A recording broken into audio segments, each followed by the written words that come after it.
around in the therapy. What'd you say? Just started recording. Oh, perfect. Thanks, Tyler. I think resilience for me is one of those topics that has come up a lot with my clients in terms of how we handle everyday adversity, but also how we're handling a lot of the things that are happening kind of in our community and in our world. So obviously the timing is relatively apropos. We've just had 2 hurricanes blow through the South. And there's a lot of throwing around this word resilience, this idea that the population is resilient, the world is resilient, people are resilient, and you can come sit. I'm just introing and talking until you join me. So I'm just, filling the topic space. But yeah, I thought what we could talk about today a little bit is the idea of resilience and when to use it, but also when not to use it. So in researching this a little bit. Oh, I don't have my phone to do research. I know, I totally cheat because you got a database. Oh, and I don't. Okay. This is my database is cheating. This is what I pulled. Now, I'd love to hear your thoughts, whether you agree or don't agree. I thought it was powerful and interesting. Okay. And hopefully it segues into some of the things that, with regards to resilience. But I was looking at a couple different things and how Brene Brown looks at resilience, because there's a lot of words, right, that are thrown around in today's world, especially on social media. Yeah. Some are meaningful, some are relevant, some become triggers or trends. And I think this kind of falls loosely in that category. Used the right way, it's powerful and meaningful, and you can learn a lot from it. But a lot of things can go sideways, I think, if not without the right context, right? So in the therapy world, we call that harmful, right? So one of the oaths that we take when we become mental health practitioners is to do no harm. Sure. So this is not only not pushing people when they're not ready to be pushed, but also like being able to recognize when your clients and people get to the point where I've had enough and I need to stop. Therapy isn't this like place where you go and somebody hammers at you until you figure out the what's wrong part. Yeah. It's, a relationship that you build in which the person that you're trusting with your deepest, darkest secrets knows when to push and when to not. Yeah. So there's that idea of putting things out into the world that are harmful as well as putting things out into the world that are beneficial. Yeah. Please share. I wrote, and this is not mine. This is what a couple of notes that I thought was interesting. So resilience doesn't mean being strong or calm in the face of adversity. Resilience means moving through stressful or painful experience in whatever way helps you survive. Resilience is not against and pushing down hard emotions.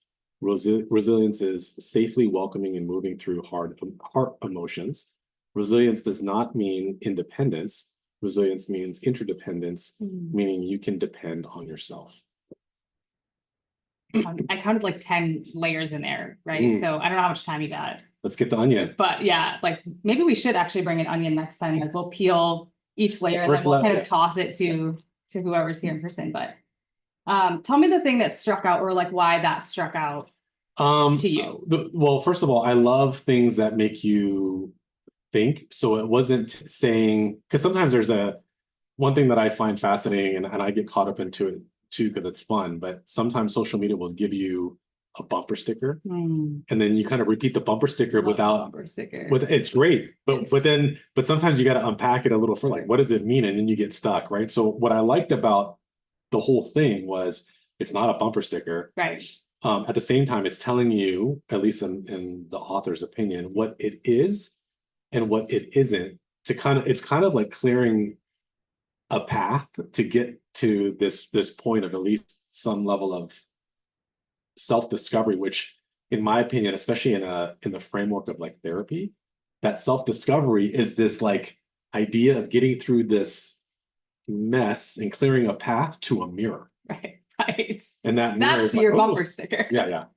How do I clear till I get to the mirror? Yeah. And that's actually one of the hardest things about just kind of therapy in general, is that therapy isn't about figuring out what everyone else is doing wrong, but it is about holding up a mirror to what doesn't work for you. Yeah. Right. And a lot of times that will really play into your relationships and play into like who you surround yourself with and what you do for work and how you build your family and where you are involved in your community. So the thing that I liked about what you read is, one, it's layered. So it's not like a one-off, like, well, resilience is being strong. I mean, sometimes resilience is being strong, Yeah. right? Like Sure. when you have a tragedy that occurs, there is a part of you that pulls from like this inner strength of, I don't think I got this, but I think I got this. Yeah. And you have to pull from that because otherwise you fall apart. Mhm.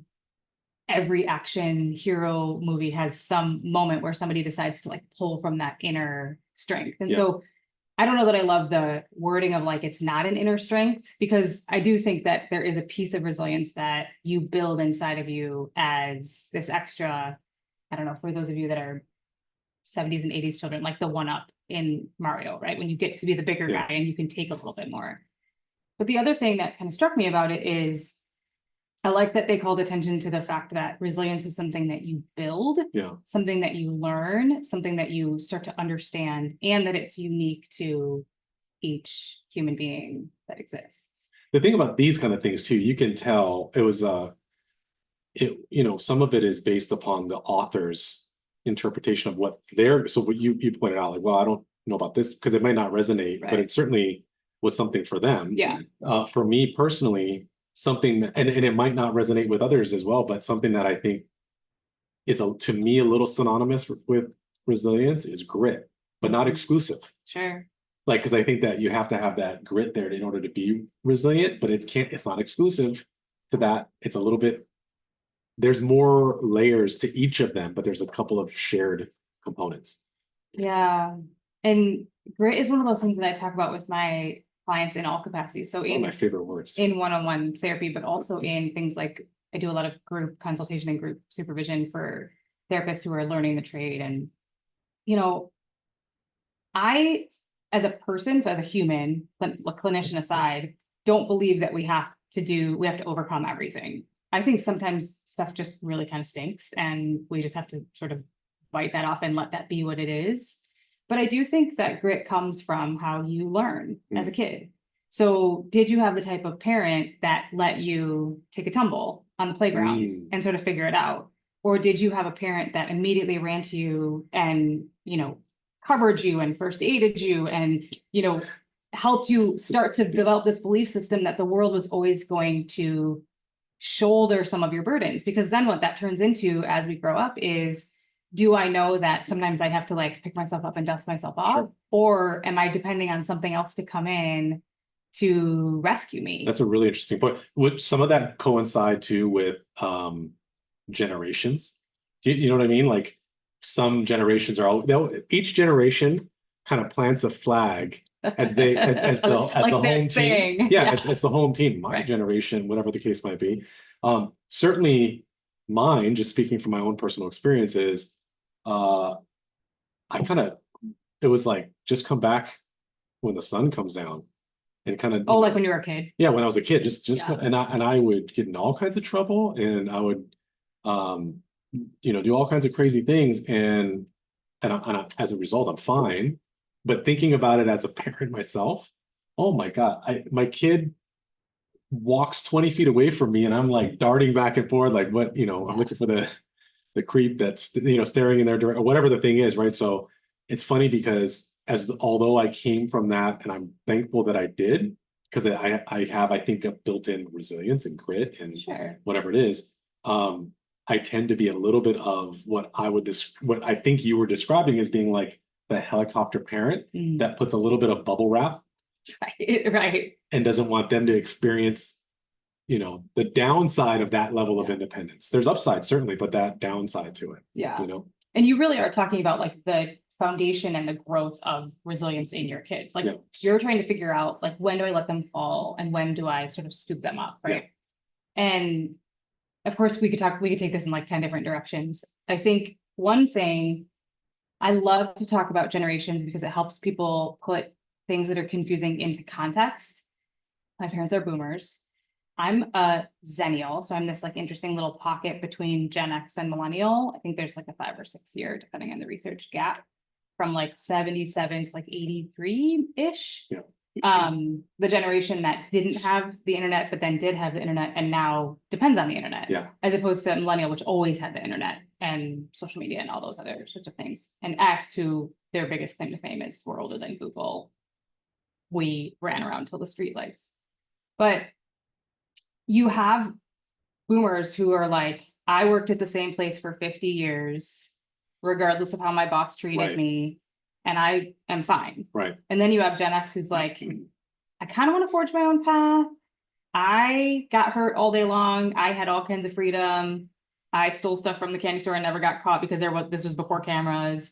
I turned out fine. Yeah. And then you have millennials who are like, no one's told me how to do this, so why should I be expected to know how to do this? Yeah. So you have these really interesting. There's more layers to that though. Totally. The newer layer is, Oh gosh. I Is literally, this Gen Alpha? yeah, I sat with one and they were like, well, what are you going to do for me? It was almost opposite. Like, what are you going to do for me? And I'm like, well, what now? These like pendulum What kind of swings that interview we is have, this? right? Yeah. They were interviewing me, so to speak. Yeah, it was Oh. almost reversed. So what happened internally when they asked you that question? Well, personally, I have an issue with entitled people. And so the immediate reaction story that I'm telling myself based upon my history is I was like, oh, this is not a good fit. Like you had already decided, check. Yeah. we're In out. my mind, I'm like, this is not a good fit Yeah. as well. Because I think that entitlement's a funny thing too. But in my mind, I'm like, probably not a good fit. I'm going to be spending more time being guarded with that type of personality than I Sure. would be giving to that type of personality. And I want it to be a symbiotic relationship that, especially in what we do in real estate, this is not a real estate conversation, but what we do here in providing as much value for our agents to thrive, and then in like they find this place that they can grow, and we're equally making money, but we're one of the stepping stones for their level of success. But when they walk in and go, give me, what are you going to do for me? I'm like, I can't. And by the way, statistically speaking, that type of individual in our setting, they will set themselves up to fail with that mindset because they got to take a step or 2 or 10 on their own, and then walk along with us. Not we do the work and then they just reap the rewards for it. So in my mind, that's what I hear. When I see like an entitled type of personality or entitled question. Entitled behavior. Yeah. And they learned it somewhere, right? Yeah. I mean, obviously. Like learned it either from, I'm gonna get roasted for this, but like from overly gentle parents who provided every morsel as they were growing up, Yeah, and bubble that wrapped makes them sense. every time they got even remotely close. Yeah. And I'm not arguing that protecting your kids is the wrong direction to go at all. And again, full disclosure, I'm not a parent, so I've never raised a child.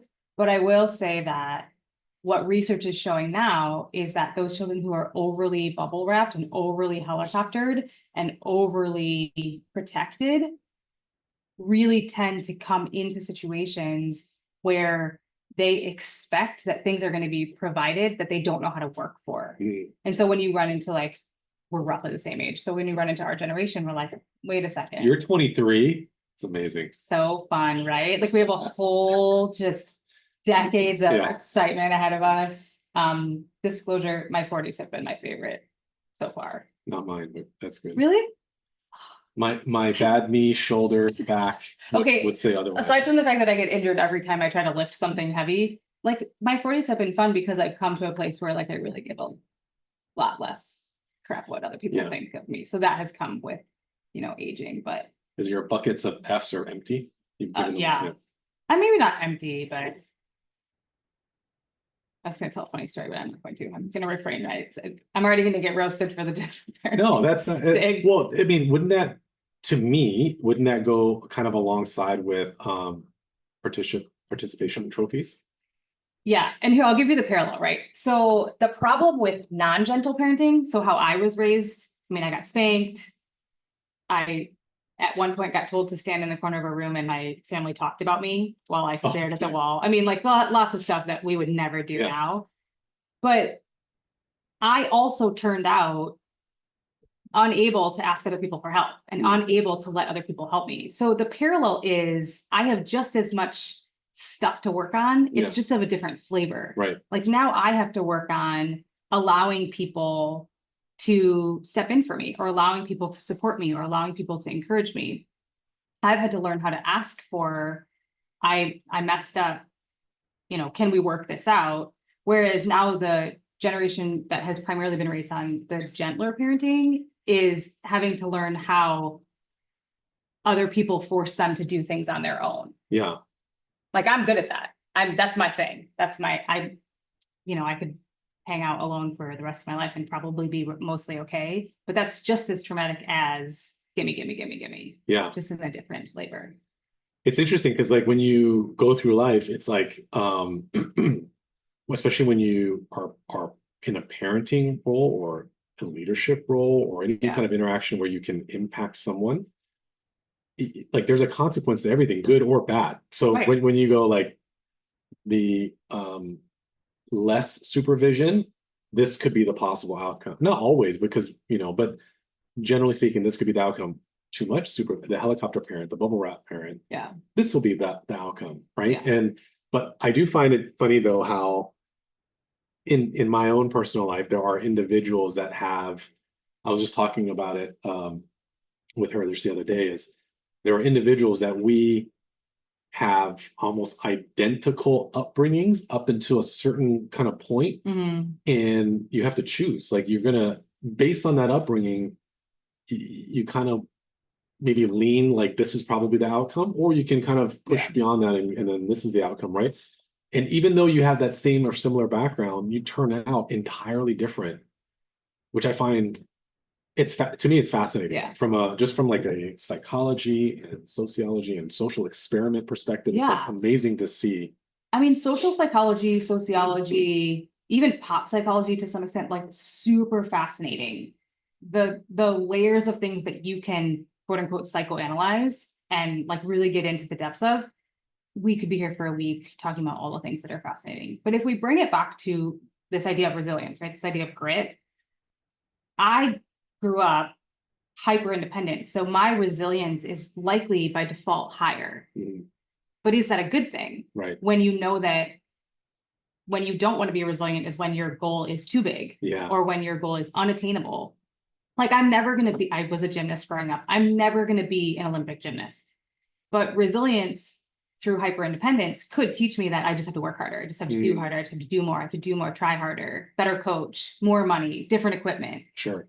But if you take kind of, and I'm not picking on Gen Alpha, but if you take the kids that were raised with significantly gentler parenting, they grow up with less of that sort of stereotypical resilience.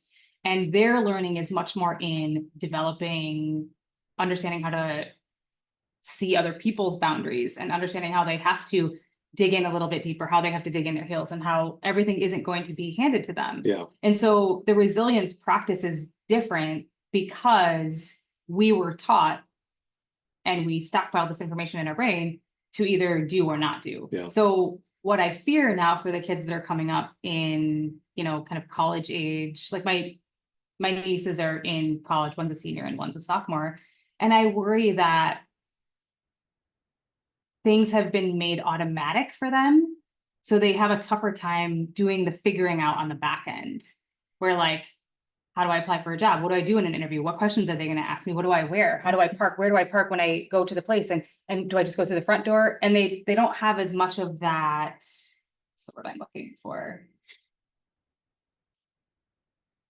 It's like investigation. They don't have enough of the like information deduction. They can't work it out as easily as me. I'm like, oh, I have to be there at 10. Okay, well, I better leave at 9:20 because they're trimming the coconut trees and I got to come out of the parking garage and the guy's got to stop the coconut guy. Like, they don't have as much of that ability, which to me triggers to think that they're less resilient. So here's something interesting, just to throw my own. Love it. I love to be self-deprecating, right? I mean, at my expense. What a perfect person to do that with. But like you just mentioned that whole thing. I think that for me, I'm super independent, which is good. Some of the bad that I at least am self-aware of is that's at a cost. The currency for that is maybe less time with my family, less time with my kids, because I'm such a driver on this side. The other part of it though is I feel like I'm super independent. I don't, this is a tricky word. I don't need anyone, but then the level of I tend to be less trusting of new relationships, Right. business, friendships, whatever that might look like. Because I always look at it like, well, what are they trying to get from me?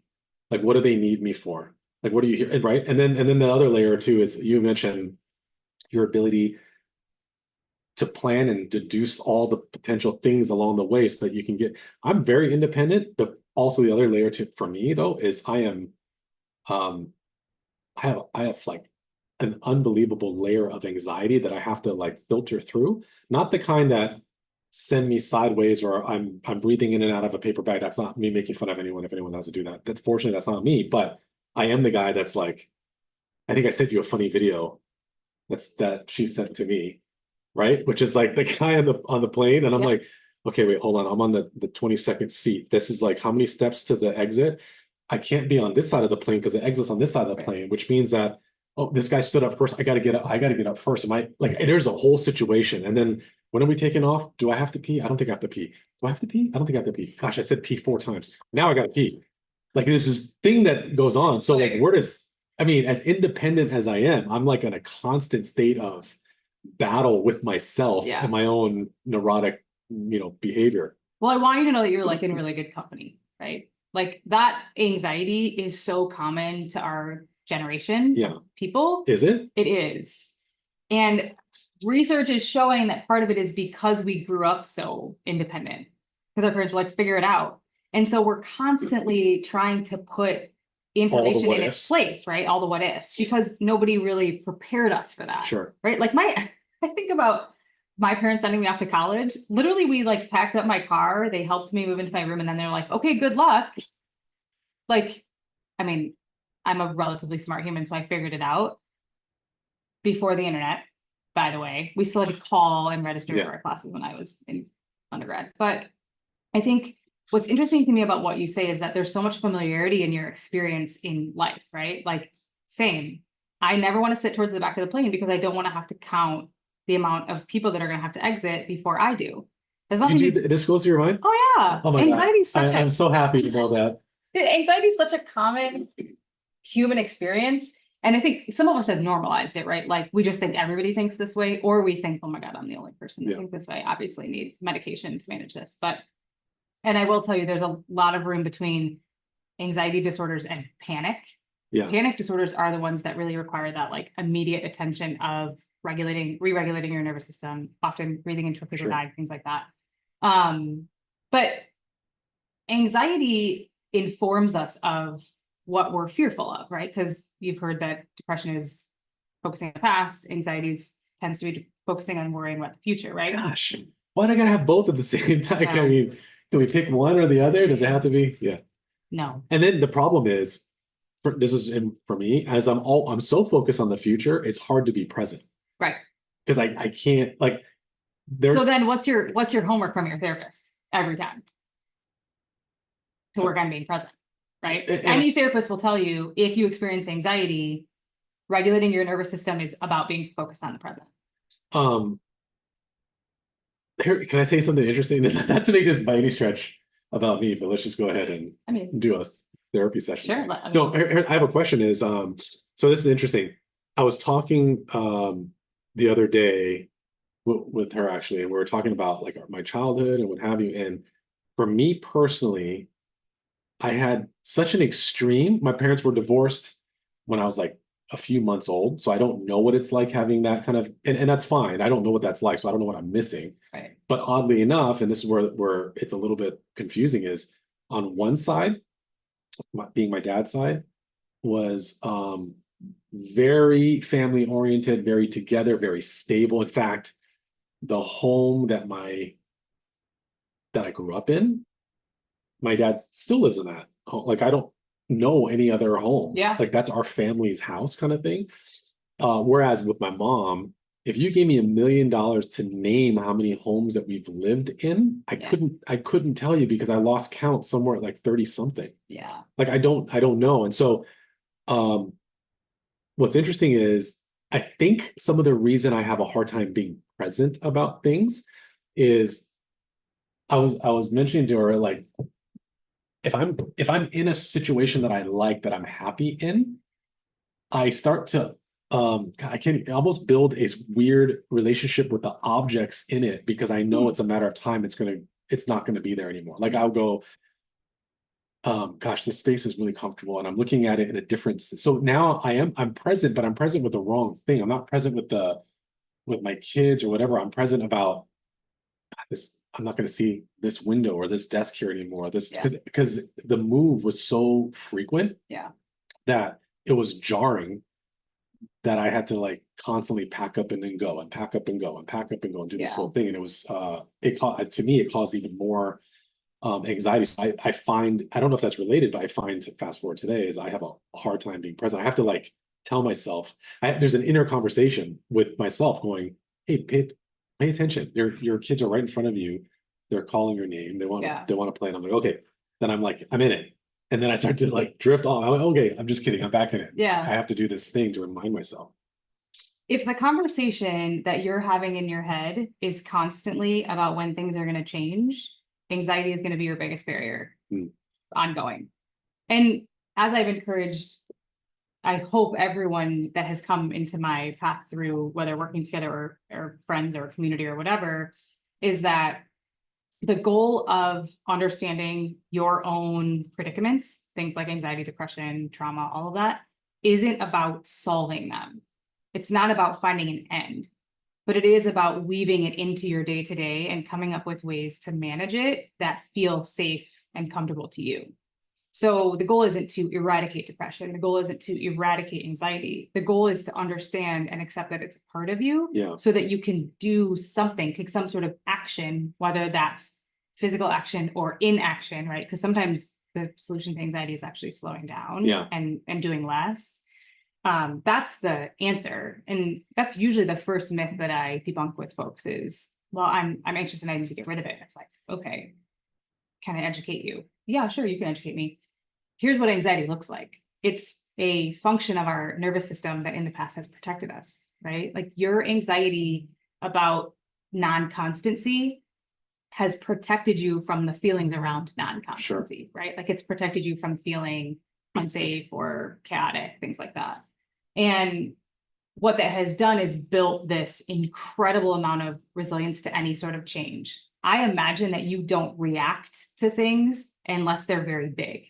Yeah. Like most stuff doesn't bother you, or you just go, oh, well, we're not doing that. Or, oh yeah, let's do that. Yeah. Unless it's like a really big sort of earth shattering thing that you have to address because it's so big. Sure. Yeah. I imagine the rest of it's just kind of, whatever, no big deal. Yeah. And that's my reaction. Sometimes on the inside, I'm talking myself down from a thing. Sure. Sometimes it doesn't bother me, and other people will go, how come it doesn't bother you? Well, and I think that comes from growth and evolution in your work position too. So in your humanity as well, but like as you've grown into leadership positions, you've learned that you can't just fall apart because people depend on you not to do that, right? I think sometimes being a therapist with people knowing that I'm a therapist, because, you know, spoiler alert, I often tell people I like work at the gas station or the You do? Oh yeah. Like I tell people I'm a ballet dancer. It doesn't really get me very far. I don't say that. I'm just kidding. I have to pick a job that like people aren't curious about, maybe. Underwater basket weaving. No, that was the class that you talked about in college. That was like the elective that everybody took because they didn't know what else to say, right? I think leadership, this is super helpful for people, not just in KW, but people who want to grow into leadership positions. There's very little that's glamorous about being a leader of anything, right? And so while it's super fun and often lends itself to your personality, because people with big, welcoming, calming personalities often become leaders, it's a lot of mush stuff too. Like you have to work on yourself while then helping other people work on themselves, putting yourself aside to help other people. There's a lot of kind of stepping out of the way when you're a beneficial leader. There are non-beneficial leaders out there too. But if I tell people that I'm a mental health professional, they immediately think that I'm there to solve whatever problem it is that they're having. But the therapy process isn't about solving a problem. The therapy process is about a relationship with someone you trust to be able to provide you with the tools that you need. Mhm. And so I think where we can get stuck sometimes is we have this expectation of other people that often gets disappointed. And that is where you build resilience against that, right? Yeah. So when people constantly disappoint you or you constantly don't get your needs met, you build this hyper independence, which is why now kind of pop psychology and current psychology is talking about sometimes hyper independence is actually directly related to a trauma that you experienced or a chronic trauma that you experienced over time. And now you feel like you don't need anyone else. One of the things that you shared with me, I don't know, years ago or whatever, You remember what I Probably. shared with you years ago? I take notes. But one of the things that you help me at least be aware of is, everyone has certain triggers. For me, I really try to pay attention to like what triggers me. Mhm. I do a lot of self-reflect. I mean, it's probably a little, I mean, I don't know if it's a little too much, but I should start invoicing myself for my own Yeah. therapy. But Just open 2 accounts and like pay one yeah, account. well, and the yeah. other, like whenever you yeah, whenever you I'm like, oh my support God, I yourself. spent $10,000 Supporting on myself. supporting myself. But I will often sit and go, this situation last week, whether at the office at work or on a personal level, I was bothered by it. Why do I feel this way? And I really, my goal in wholeheartedly is to try to be a better version of myself every single day. And I can't do that if I don't look in the mirror. And it's tough sometimes because the biggest thing that I found, especially in leadership, is it's so like some of these people that are all here is up and coming, if not already established Yeah. leaders, and and those on Zoom, and you have to look in the mirror. It's so humbling because you can't look at, oh, look at, I'm good at this and I did this so good.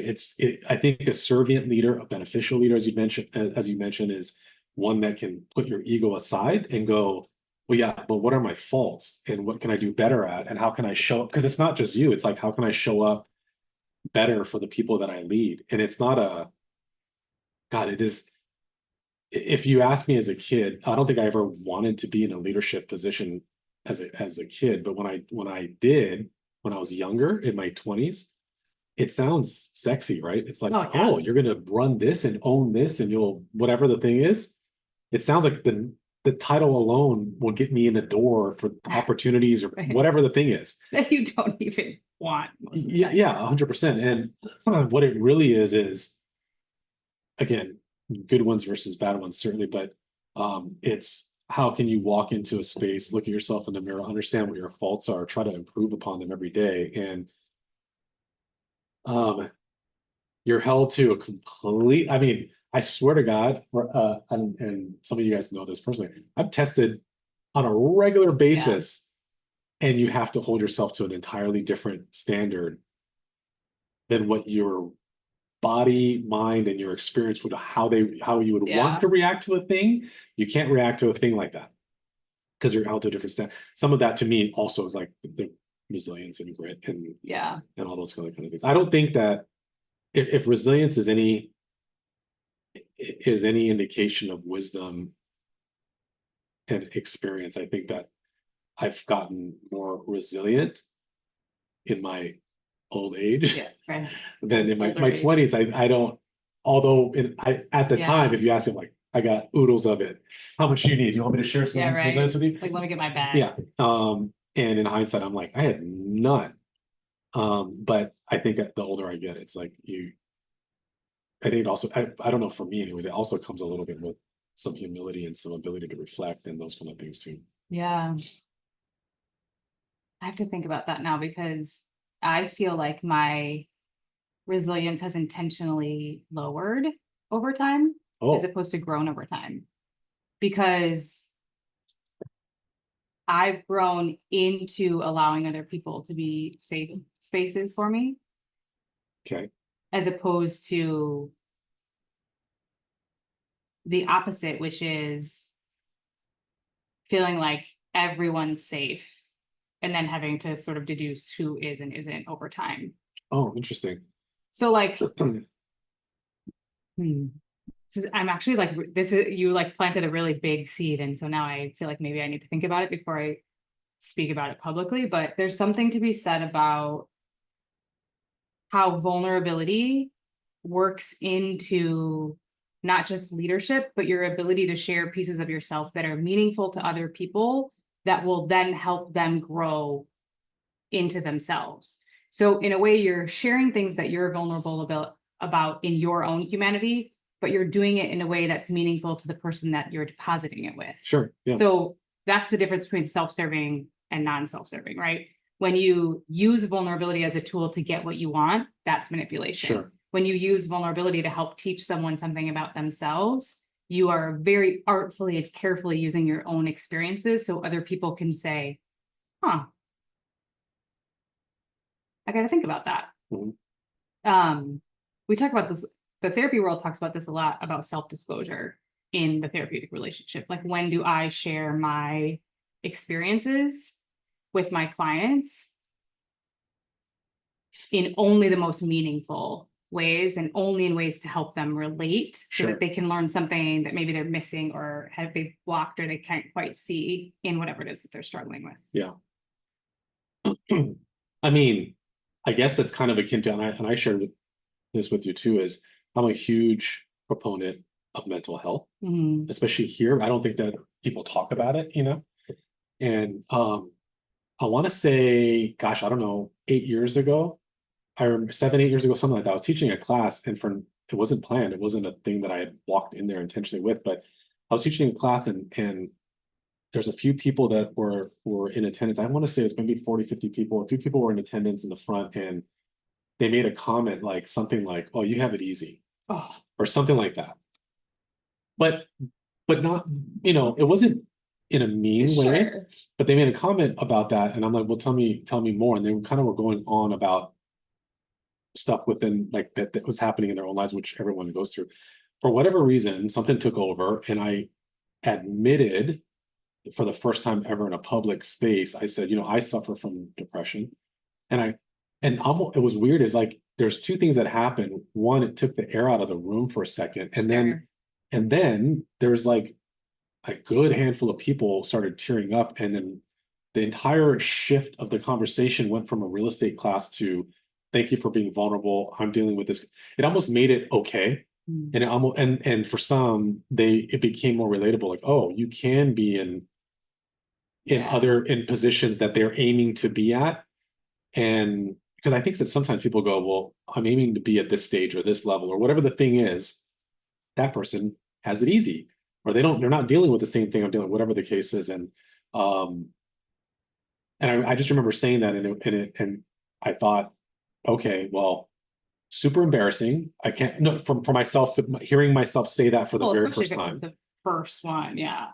And since then, though, I'm like, you know, um, I've said it, and by the way, it's not to say to get some sort of, here's an award or a sticker today, because I have said it always, always, always with the intention of helping someone if it's beneficial to the conversation or the audience, or Mhm. to help Yeah. them, but that hasn't always gone Oh, yeah. well.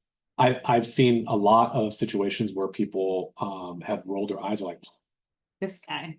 yeah, there's been a good handful of those. And that's like, but that's what you do, right? So if you're gonna take that risk to help someone, and I think do it wholeheartedly with the right intentions, you can't get mad at the other reaction too. The other reaction, because I put it there, I put it on the table. Yeah. And so I can't go, that's on the table, how dare you criticize this thing? I'm the one that chose to do it. They didn't, Yeah. so you kind of take the good with the bad kind of thing. But it is interesting how we have different, maybe, humans are built so differently, Yeah. and we are strong to the extent that we need to be to survive. Everything is about survival. And so my development of resilience looks different from yours, because that's Yeah. what we needed. Well, yeah. And you bring up a really interesting conversation I had a couple of days ago about intent versus impact. So we talk about this a lot for my clients who are in relationships. We talk a lot about what you said versus what you meant, because perception is a powerful tool if you understand how to react to someone else's perception, right? So not everything that you say is going to land where you want it to land. So even if your intention wasn't to hurt someone's feelings, your impact may have done so. Sure. So you don't need to change yourself fundamentally, but you do need to understand that when you say certain things, it has impact on people. So this is the difference between I'm sorry you feel that way and I'm sorry I made you feel that way and I own what I said. Yeah. I can own all day long because I made a mistake based on how you perceived it. I can own that. It doesn't mean I'm wrong in what I said. It means the delivery impacted them in a way that was unhelpful. Nobody gets points or like, you know, the movie with the timer on their arms, like you don't lose time in your life if you apologize for something that you didn't intend to do, right? Yeah. Like it doesn't hurt you to say, I'm so sorry I said that. Like I own that. Because the impact that you'll have, even though you don't, maybe you're not sorry about what you said because you meant it, but it hit someone some way. Sure. Like it's okay for you to own that what you said hit someone a Sure. certain way. Doesn't mean you're wrong. It just means like you're learning about the perception of other people. And so the resilience piece of that is understanding that one, we're allowed to accept and own things that we do improperly or unintentionally. Yeah. But the kind of parallel to that is it's okay if you hurt somebody's feelings and you own it and everybody moves on. God, that's so interesting. I know the air just got like super. No, I love heavy it. in the- No, I love in it. the room. I love it because I also think though, again, I'm hearing it through my own Right. brain and my lens of what you just said. And if I had a lot of one-on-one conversation, I'm super, super aware of people. And I think if I had to pick like one of my superpowers, it's like connecting with individuals, having like one-on-one kind of relationships and building that relationship. I'm good at that. I'm good at empathy and reading body language and those kind of things. So if I've negatively or positively impacted someone, I'm pretty aware of it and I will make adjustments. What I found, which is relatively easy, I think, for me at least to do on a one-on-one or a small group kind of setting. That same thing, though, what's interesting is in a leadership role, that can also, like at 30,000 feet, that can impact when I'm speaking or making decisions for something or whatever. And here's an example. Just yesterday, so I teach for the state and our board and all these other kind of things, and I always get surveys back. And fortunately, my surveys, as a general rule of thumb, are good. But this is what I'm saying. It's just people are people, right? So I was just reading it yesterday and overwhelmingly all good stuff. There's always like a handful of like, he is the worst ever. I can't, so combative or so belligerent. I'm like, huh? Like I got like a couple and then the rest are, so is it right or is it wrong? It's just a perception, right? And I think I've shared this with you one time before, but one of my favorite quotes that has helped me in terms of a leadership perspective, now it isn't really, for me personally, it doesn't apply anywhere else, but it's in a leadership capacity is, the maestro can't lead the orchestra unless he turns his back to the crowd. And what that means to me is I have to lean into my values, my ethics, my integrity, and what I know that I'm doing the right thing. Doesn't mean I'm impervious to mistakes or errors or to apologize if an apology is needed. But I gotta just move. And otherwise what happens is and this is absolutely the thing when I first got into this role, I wanted to make everyone happy. Yeah.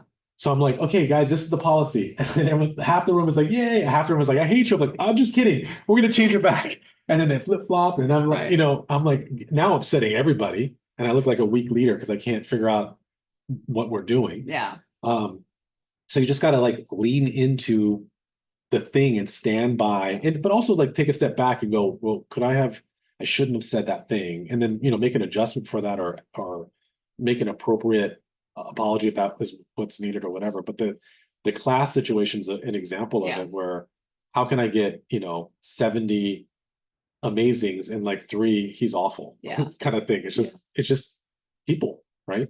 There's some level of that, the unique makeup of humanity, right? But I do think though it is important because I always try to self-reflect and go, well, I should probably tone the way I communicate has changed in the last year. 3 years, 5 years, Sure. 10 years, because Right. when I was younger, I was a little bit reckless on how I communicated and how I spoke. And I'm like, if I think it, I should just say it kind of Yeah. thing. And not a good idea. You know what I mean? So now I'm Right. like, there's like a filtered process. I got like a 3 Mississippi rule that happens. I'm like, this is going to be funny. No, Yeah. let's pass or whatever. So I'm the opposite. you just let it I go. used to never say anything. And now I'm like, I can say this. Mm. And I think the key with leadership specifically, and something I use in my own practice, is do people feel safe coming to you and saying what you said didn't hit right? Mm. So if you're trying to gauge whether or not you have impact, I would argue that one of the first questions you ask yourself is, would this person come to me if I said something maybe flippantly or off the cuff, or I was in a bad mood or whatever? Would this person be able to come to me and say, Chad, that hit me wrong? And how would you react to it? Yeah, that's a good point. But you know what's also funny too is like the answer is they do people do come. Good. I'm very good about Great. it, like just being open and understanding, and but also it depends on the person. So there are people that because it's their personality go, I'm not taking this. I got to say something. Right. And there's other people that have. Here's an example. That's the argumentative part of people, right? The people who are like, I need to be right. So that's where you're leaning into stuff like, that's not my issue to fix. Sure. Right. Like if you're going to come back at me after every single conversation that we have and I'm the problem, I'm going to start to look at maybe our relationship is the problem. So it's funny you bring this up because just right in the last like 24, 48 hours, right? A couple of examples is we have an individual that has asked to chat with me so many times already about this and that and whatever. So that's to me, that is a symptom of the individual. Like, Sure. but that's okay. Like I understand it. I hear all of it and what have you. Yet there's another individual that I've known now for many, many years that just finally told me, oh yeah, by the way, 7 years ago, you really upset me because you did Oh, that's so hard. whatever the thing is. To the Like, extent, you've been carrying that around for 7 years? but it wasn't as simple as I'm just fast forwarding it. It wasn't as simple as, hey, by the way, 7 years ago, you said this thing. Yeah. It was like, I didn't like you. And I'm like, really? Tell me more. Well, and then Unpack the your thing. dark fascination is like, well, tell me all about Yeah, that, no, because and then I need to understand that that is about me. myself, and I need to pick at that, and then I'm going to take it to my therapist, and my therapist is going to pick at it too. And then I'm Yeah. going to charge myself $10,000 Right. to unpack it myself. Right. But it took me like 8 questions to dig deeper to find out what the thing was. And the thing they said, it was very, I don't want to say minor because that's their thing, but it was something that I don't even remember. Right. Like I was like, I did. Yeah. And all I could do was go, I'm terribly sorry. That's Yeah. not, I wasn't intended to be. Like hurtful." literally my bad. Yeah. Like literally I own it. But isn't it, it's funny though, because I'm like apologizing for something that I don't recall doing. And that happened so many years ago, but nonetheless, clearly it was something that, Yeah. you know, to some extent impacted that person, right? Yeah. It's wild. I have a lot of really long-term therapy clients, and I'm so grateful for that because it really demonstrates the ability to evolve with your practitioner, right? And I try to be really dedicated to every kind of 3 to 6 months saying like, what's working, what's not working, like, what do I need to shift? What do you want to talk about differently? Or where do we want to push? Where have I been too gentle? Where have I Sure. been too non-gentle? And I will tell you 9 times out of 10, my client's like, no, I'm super happy. Like, I like our frequency. I like the duration of our sessions. Like, I like the content. I like being able to have open space to be able to talk. But there's that part of me that nags at me that's like, I'm still missing. Like, they don't want to tell me what they don't like, or they don't want to tell me what's not happening. And so I also think looking for that. People don't know what they don't know as well, right? Well, sure. Maybe Of that- course, there's always that. But like, I'm pretty constantly looking for the thing that I'm doing wrong, or the thing that I'm not doing, the thing that I'm neglecting, as opposed to what I'm kind of working on now at a personal level is flipping to allowing people the autonomy to say something or not say something. Like, it isn't on me to make sure everyone in the room is comfortable. So similar to your class example, it isn't really your job to make sure those 3 people also love you. Yeah. It's your job to show up and teach, right? It's my job to show up and hold space. So if people aren't telling me something, there is an element of that that's on them. Sure. So that's that kind of autonomy and kind of like, you know, self-assuredness and things like that. But if I'm hearing you properly, you also create space where people can come to you and say, this didn't hit, and I think we could have handled it differently. Yeah. And also though, vulnerability and grit and resilience, speaking in that same theme, it would be, I am okay with looking in the mirror in that it would be an issue if it was exactly reversed. If it Right. was 60, 70 people were like, no. Yeah. And 3 people were like, this is great. There's an issue. Like Well, there's then a, we're looking at your own stuff. yeah, That's your stuff, 100%. yeah. But the weird thing about just human nature is like, where's that line? Is the line a 1% rule? Is it a 50% rule? I mean, who knows what that line looks like? You just have to kind of always be open for improvement. Yeah. Like I said, if you can just be 1% better every single day, and that looks like some of it is just looking like auditing my day, kind of Right. taking inventory of my day and going, well, what happened today? What do I wish would have been different? Mhm. And where's my fingerprints on, Yeah. had I did a thing differently, this is how it would have. Yeah. I mean, I know it sounds simple, and No. I know it sounds like Simple is best, actually. it sounds like a bumper sticker or a TikTok or whatever, but I literally do that every single day. I'm like, okay, well, this happened. I Yeah. kind of wish it didn't happen like that. Yeah. What steps could I have taken to as an intervention if I could replay it again? Yeah. Well, I super appreciate you not using the word should, because we're all eliminating didn't I? the word should from our vocabulary, right? Nobody's using should. Should implies shame. Shame implies we're doing something wrong. Shame implies that something's wrong with us. We're using could or Could. can Okay. or would. So instead of I should have said this instead of that, we're using, wow, I could have really handled that differently, and I could have said X instead of Y. Yeah. So we're all eliminating should from our vocabulary. But I think the simplicity piece that you're talking about, one of the best practices I've ever implemented, and I'm not perfect, no one's perfect at this, right? Like no one is doing this every single day. I don't care how famous you are, you're definitely not doing this every single day, because it's unrealistic to think that you can do something every single day without fail. Is every night or every morning, you're starting with some sort of, what do I want to see? What do I want to do? And what do I want to be? So for me, that's, what did I do really well today? What did I neglect today?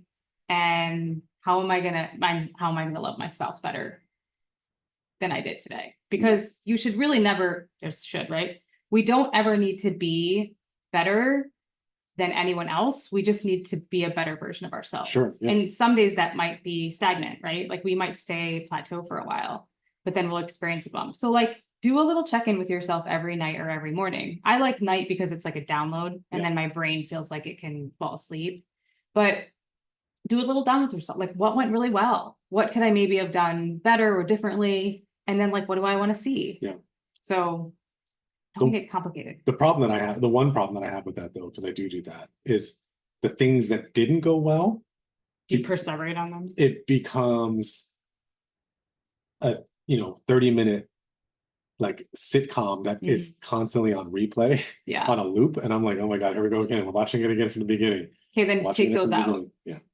Like if it's not facilitating healthy sleep or healthy download, then take it out. Mm. Like you don't need to constantly be bettering yourself every single day. So then at the end of the day, yours is what went really well today. Oh my gosh, well, I totally kicked ass in this class. I felt really good. It's full of energy at the end of it. Did a really great job. Yeah. And that's it. And then grandpa's cough medicine. And yes, grandpa's coffee. A little vodka tonic. Does anyone have Oh yeah. quick questions? Anyone? Thoughts on resilience? Do you think I don't know if you caught that part, but we were talking about how resilience, to me, it's made up. It's like a cake with other ingredients in it to me, which is including, vulnerability and grit and wisdom and Well, and humility. if you missed it, resilience isn't constant. Like sometimes there are times when you need to not pull into resilience. Like sometimes you need to reevaluate your goal or your relationship or things like that too, because it isn't always about digging your heels in deeper. Sometimes it's about cutting the strings. I like that. Whenever I hear digging your heels in, I think of principle. Which Yeah. is Different path, right? Because I think where resilience can get dangerous is this idea that no matter what, I have to work harder. I just have to work harder. Like if nothing else, if you're nothing else from today, like please look for opportunities for you to be gentle on yourself as opposed to force yourself to work harder. Oof. Well, I don't know what to do with that. That's Challenge, like, you're supposed to say challenge accepted. oh, Challenge. I'm still working on should. You only said it once. I'd say once out of an hour is okay. Yeah, I don't know if it's an individual thing or a generational thing, age thing, whatever it is, but I have a tendency to push myself too much. Yeah.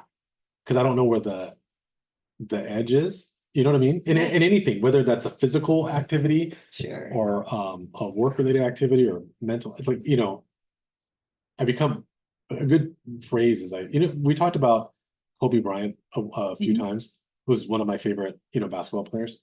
And Kobe Bryant, when he retired, had said that it was a choice he made, but he wasn't the best father and husband until he retired. It's because he was so obsessive of basketball. Whereas other athletes like LeBron James or what have you are just talented individuals. And they're talented, so they let their talent show up on the court, but they party, they do the things or whatever. He was so obsessive, there was literally no off season. Yeah. Like he was constantly like studying tape and whatever. He becomes obsessive. I feel like I have that gene of being obsessive. And so everything I do, if I'm interested in it, I'm really good at that thing because I'm obsessed with the thing. Yeah. You know what I mean? Whatever Mhm. that is. I don't mess around with things that I'm not good at because I'm like, That's fine. whatever. But I mean, like, again, you don't need to be good at everything and you can recognize when something doesn't work for you, right? Like, yeah, but that's the part. Like the inventory that I'm taking as well as I'm like, okay, these things I'm good. Get away from me with this stuff because it's okay. I can't be Kobe Maybe Bryant that's with your these things. gentleness, right? Like your gentleness on yourself is not expecting yourself to be good at everything. Okay. I'm not gonna be good at Zoom. I'm just letting you know in advance. No one's good at Zumba. Is that true? No one's Well, there we go. Zumba is purely for the enjoyment of moving your body. Well, Zumba it is. What any input? Anything, you guys? I mean, I feel like my mind is blown. I'm really loving like I like the stories and I really like what you said, Heather, about when you're telling someone a story about something, are you telling them the story so that way you can help them? Or are you telling them to make yourself look a certain way, make yourself feel better, or look I really, really like how you phrase that. You phrase that like very elegantly, like clip that, put that on Instagram, and that's gonna blow up. And I'm gonna Can I ask you a watch it. question? Can I ask you a question about that? So for those of you who can't hear, just in case, she had mentioned kind of reiterating a conversation that Heather had brought up and saying how you phrase something and bringing it up is that the difference between the manipulation part and helping someone part, right? Oh, yeah. In the examples or what have you. Are you saying that out of experience of how you've witnessed or seen it being misused versus being helpful? Or I'm just curious to see like where you're pulling from without having to overshare about any. No, I think both. I think, I see people do it, and then for myself, if I'm sharing something that's more vulnerable, which I don't do very often, but if I do, like maybe being more particular about what I am sharing. Like, is this really gonna help this person? Am I just trying to relate to this person, or am I trying to like help this person level up and learn something from what I went through? So like even for myself, when I'm sharing, like what outcome do I want from sharing it? Be more mindful of it. That's the intent versus impact. Yeah. Yeah. And I think what you're pulling from is, I think I used the example of self-disclosure in therapy, right? Like, am I telling this story because I want my client to see me as human? That's serving me, right? Right. Or am I telling them that because they're having a tough time seeing something that I'm trying to help them see, Sure. right? That It's either a blind spot. a blind spot, yeah, exactly. So I think I'm so glad that sits with you because really it helps in like 2 or 3 different ways. One, when can I share more because there's an impact there? When do I need to really sit and like let silence feed the discomfort in the room? Just one of my favorite tools, right? Hate that so much. Yes, That's like escargot. it's so Pass. so hard to be silent. Everything is uncomfortable about it, right? Yeah. And then third, is there something in my desire to tell this story that indicates to me that there's something I need to work on. Like, is my inclination somehow self-serving, like something I need to see within myself? That happens a lot less, but I think it's like that impact thing. Am I doing this because I want them to think I'm cool, or am I doing this because they're having a tough time seeing what I'm trying to help them see, or it's useful to the class or whatnot? So Well, you got to be real aware of yourself in order to figure that one out on the fly too. yeah, it happens a lot. I don't know if you guys know this, but like de-escalation is one of the specialties that I do in my consultation practice with direct service workers who work with folks who deal with mental illness, substance use, and houselessness. So knowing how to de-escalate a situation instead of make it worse. Which is on the fly kind of things. And it's trusting that you don't have to have all of the answers in order to be able to bring someone to a calm state. You just really need, more than anything, you need to be present, and you need to not be like making direct eye contact all the time, or like forcing someone to do something they don't want to do. And in that training, I often tell the same two stories. So when I repeat the training, people have heard the story already, and I see them almost get something different out of the second or third time that I tell the story, because they're in a different place. And so I think it's also about carefully crafting like which stories you tell and why. So, yeah. That's good. Any other things you guys want to add? I don't think there's any questions on Zoom. Anything you want to add? So good. Steve said he liked the 2-person. Is that Steve that said that? He liked the 2-person good. format, which I also love a conversation. So I love it. yeah. Yeah, we'll keep building on this as well. But is there anything else that you wanted to add before we? Well, I think the main point of resilience as the topic is we need to stop having resilience always be the answer. Like, it isn't always about working harder. Sometimes it's about like really taking like a giant step back and saying like, okay, what needs to happen, what can happen, and what can wait till tomorrow or next week or whatnot. Awesome. Thank you so much. Thank you. So fun. It was super, super fun. Yeah. Thanks, everyone. Thank you.